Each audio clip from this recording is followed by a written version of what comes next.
If you want to create an e-commerce site in Framer using Stripe, there are a few different approaches, depending on how complex your store needs to be.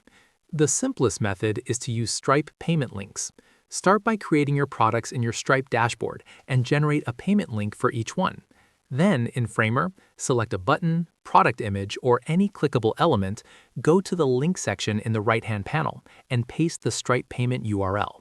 When users click it, they'll be redirected to Stripe's secure checkout for that product. This method is very low complexity, but doesn't include a shopping cart or inventory management beyond Stripe. For a more complete setup, you can use e-commerce plugins like Checkout Page or Framer-specific plugins such as FrameShop or Dodo Payments. These allow you to embed Stripe payment forms directly into your Framer sections and provide a functional shopping cart, synced inventory, and a more traditional online store experience. This method is moderately complex but gives you more control over the checkout flow. For larger stores with more than 50 products, the recommended approach is a Framer Shopify hybrid. Use Shopify to handle backend functions like payments, taxes, and inventory, while Framer manages the front-end design.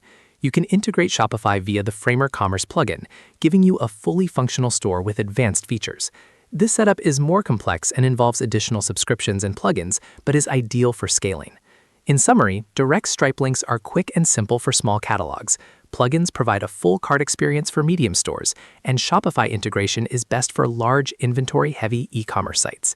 Each approach balances complexity, shopping cart functionality, inventory management, and costs differently, so choose the one that fits your store's needs.